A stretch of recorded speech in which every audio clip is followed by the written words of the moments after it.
Hello दोस्तों, property लेन then .com channel पे आपका स्वागत है। आज हम बात करेंगे द्वारका एक्सप्रेसवे की। जी हाँ दोस्तों, फाइनली 11 साल के लंबे इंतजार के बाद फाइनल डेट आ गई है द्वारका एक्सप्रेसवे की। Road transport and highway minister हैं श्री नितिन गडकरी जी। उन्होंने ये घोषणा कर दी है 2023 में द्वारका एक्सप्रेसवे शुरू हो जाएगा। दोस्तों, सेंट्रल गवर्नमेंट के मिनिस्टर ने ये घोषणा करी है तो हम इस पे ट्रस्ट कर सकते हैं, भरोसा कर सकते हैं कि हाँ, 2023 में ये एक्सप्रेसवे शुरू हो जाएगा। इस एक्सप्रेसवे के शुरू होने का इंतजार किसको था? इस एक्सप्रेसवे का शुरू होने का इंतजार मुझे लगता है दिल्ली के साथ साथ गुड़गांव के लोगों को भी था। और सबसे ज्यादा इंतजार उन लोगों को था जिन लोगों ने यहाँ पर रियल एस्टेट में इन्वेस्टमेंट की हुई थी। उनके अच्छे दिन शुरू होने वाले हैं। और हाँ, जिन लोगों ने अभी तक यहाँ इन्वेस्टमेंट नहीं करी है, मेरी उनको ये सलाह है कि इस एक्सप्रेसवे को 2023 में फंक्शनल होने से पहले आप यहाँ पर अगर रियल एस्टेट में इन्वेस्टमेंट करना चाहते हैं गुड़गांव में, थोड़ी बहुत इन्वेस्टमेंट आप यहाँ जरूर करें। क्योंकि जब एक बार 2023 में ये एक्सप्रेसवे शुरू हो गया, उसके बाद यहाँ रियल एस्टेट के जो प्राइस हैं वो एक्सप्रेसवे की गति से दौड़ेंगे और फिर आपको लगेगा कि आपसे ट्रेन छूट गई है। तो अभी देर नहीं हुई है, काफ़ी प्रोजेक्ट्स हैं जिनमें आप द्वारका एक्सप्रेसवे पे इन्वेस्टमेंट कर सकते हैं। दोस्तों, 2023 में शुरू होने वाले एक्सप्रेसवे की कुछ खासियत है, काफ़ी लोगों को पता होगा। बहुत सारे ऐसे लोग हैं जो इस वीडियो को पहली बार देख रहे होंगे जिन्हें शायद जानकारी ना हो। तो मैं बेसिक से स्टार्ट करूंगा और एक एक पॉइंट इस एक्सप्रेसवे के बारे में आपको बताऊंगा। यहाँ मैं इस वीडियो को बिल्कुल टेक्निकल नहीं रखूंगा, इस वीडियो को मैं बिल्कुल नॉर्मल रखूंगा। इसमें मैं कोई टेक्निकल लैंग्वेज का उपयोग नहीं करूंगा। मैं पैकेज 1, पैकेज 2, पैकेज 3 बिल्कुल नहीं बताऊंगा।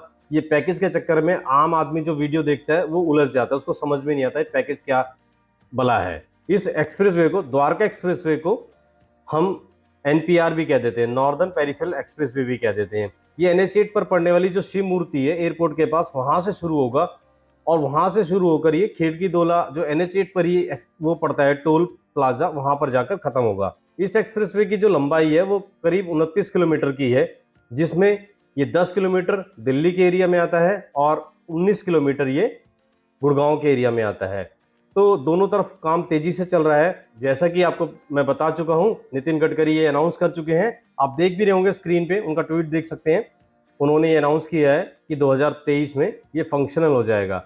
मैं इसके साथ एक चीज और जोड़ना चाहता हूँ। द्वारका एक्सप्रेसवे के शुरू होने का मतलब बिल्कुल ये नहीं है कि जो द्वारका एक्सप्रेसवे के आसपास जो डेवलपमेंट हो रही है वो सब कुछ डेवलप हो जाएगा।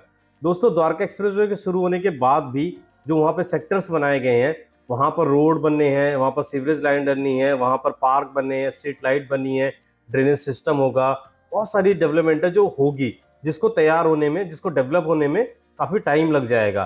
तो 2023 की डेडलाइन द्वारका एक्सप्रेसवे की है। द्वारका एक्सप्रेसवे का जो रीज़न है, जहाँ पर सेक्टर्स बनाए गए हैं वहाँ की डेवलपमेंट में अभी टाइम लगेगा। इसलिए मैं आपसे कह रहा हूँ, द्वारका एक्सप्रेसवे के शुरू होने से पहले आप यहाँ पर एक अच्छी इन्वेस्टमेंट कर सकते हैं।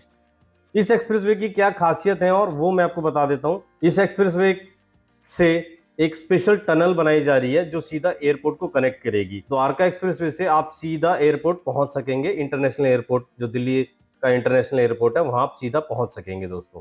और इसकी क्या क्या खासियत है उस पर हम एक एक पॉइंट पे डिस्कस कर लेते हैं। अगर हम इस एक्सप्रेसवे के फीचर्स की बात करें तो यहाँ 20 के करीब flyover, underpass, railway overbridge, 20 underground pedestrian पैदल जाने वालों के लिए रास्ता, जो लोग साइकिलिंग करते हैं उनके लिए 2.5 मीटर चौड़ा एक अलग से पाथ भी इसके साथ साथ बनाया जाएगा। इस एक्सप्रेसवे के बारे में और बता देता हूँ, ये इंडिया का सबसे चौड़ा एक्सप्रेसवे होगा और 16 लेन का एक्सप्रेसवे है ये। जैसा कि मैंने आपको बताया, 16 लेन का एक्सप्रेसवे होगा और इसके दोनों तरफ 3-3 लेन की सर्विस रोड भी बनाई जाएगी, ताकि जो एक्सप्रेसवे के आसपास के जो लोग हैं उनको बिना एक्सप्रेसवे पे चढ़े नीचे सर्विस लेन पे वो आ जा सके आराम से। इस एक्सप्रेसवे को तैयार करते हुए बीच में 3.6 किलोमीटर की एक टनल भी बन रही है जो 8 लेन चौड़ी होगी और इंडिया के किसी भी अर्बन एक्सप्रेसवे या अर्बन रोड पे ये सबसे लंबी टनल होगी।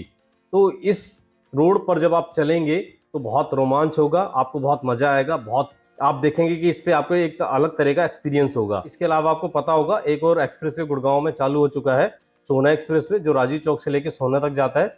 वो पब्लिक के लिए खोल दिया गया है। इसके शुरू होने से भी ट्रैफिक को काफी राहत मिलने जा रही है और ट्रैफिक जाम की स्थिति भी काफी कम होगी। इस एक्सप्रेसवे के शुरू होने से NH8 पर जो ट्रैफिक का लोड है उसमें भी कमी आएगी। जिन लोगों को आगे इस रोड पे NH8 पे आगे मानेसर और जयपुर तक जाना होता था, वो लोग शिव मूर्ति से इस एक द्वारका एक्सप्रेस वे चढ़ के सीधा मानेसर के पास खिड़की दौला के पास पहुंचेंगे और वहां से वो मानेसर और जयपुर आगे जा सकेंगे। वो मैं इसलिए कह रहा हूं क्योंकि इस NH8 पे काफी ट्रैफिक होगा। NH8 पे आगे जाके गुड़गांव सिटी में ट्रैफिक डाइवर्ट हो जाता है अलग अलग सेक्टर्स में, साइबर सिटी में, गोल कोर्स रोड पे। तो वो जो ट्रैफिक है शिव मूर्ति से आगे सिर्फ वही ट्रैफिक जाएगा जिसे गुड़गांव शहर के अंदर कोई काम होगा या उसके ऑफिस होंगे, उनका घर होगा, उन लोगों को ही NH8 पे जाने की जरूरत होगी। बाकी लोगों को अगर आगे जाना है वो शिव मूर्ति से द्वारका एक्सप्रेसवे पे चढ़ेंगे और सीधा आगे निकल जाएंगे, क्योंकि यहाँ पर कोई ट्रैफिक नहीं होगा, कोई रेड लाइट नहीं होगी, वो बिल्कुल स्मूथ जा सकेंगे।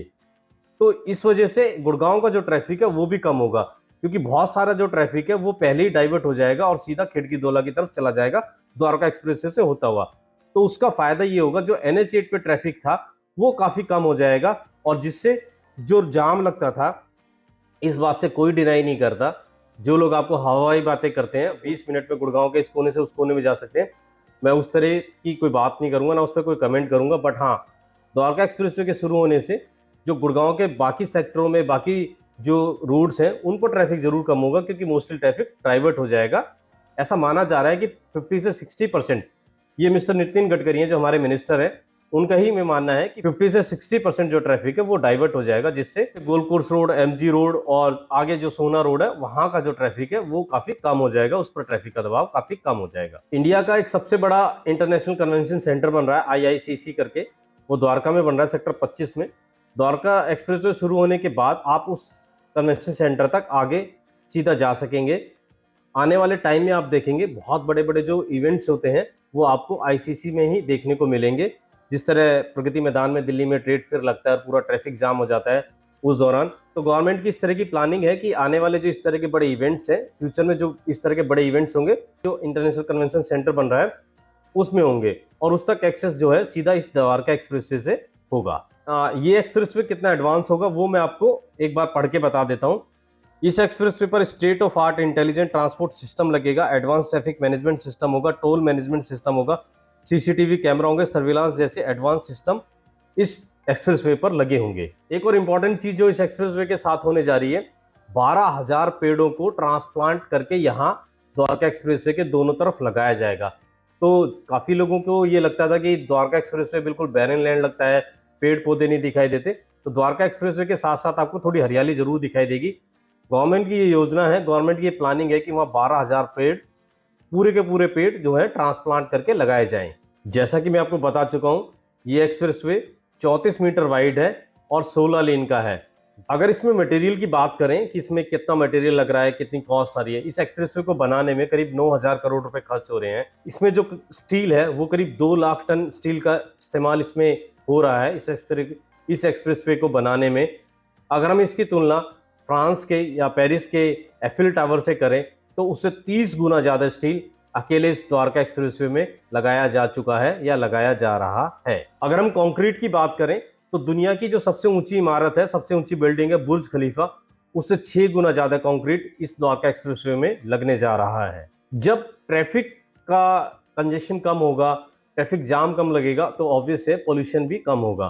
तो हम उम्मीद करते हैं इस एक्सप्रेसवे के शुरू होने से जो ट्रैफिक जाम होता था वो कम लगेगा और साथ में जो एयर पोल्यूशन होता था वो भी काफी कम होगा। तो दोस्तों ये कुछ अपडेट्स थी द्वारका एक्सप्रेसवे को लेकर जो मैंने आपके साथ शेयर करी। मुझे उम्मीद है कि आपको वीडियो पसंद आया होगा। अगर आपको द्वारका एक्सप्रेसवे के आसपास किसी तरह की रियल एस्टेट में इन्वेस्टमेंट करनी है तो आप स्क्रीन पर नंबर देख रहे होंगे, हमसे कॉन्टैक्ट कर सकते हैं। और अगर आप इस चैनल पर पहली बार आए हैं तो इस चैनल को लाइक और सब्सक्राइब जरूर करें, क्योंकि इस चैनल पर द्वारका एक्सप्रेसवे ही नहीं बल्कि गुड़गांव और आसपास के जो शहर है वहां का रियल एस्टेट की जितनी भी लेटेस्ट अपडेट्स होती हैं वो आपके साथ शेयर की जाती हैं। हम फिर मिलेंगे एक नई वीडियो में नए टॉपिक के साथ, तब तक के लिए जय हिंद।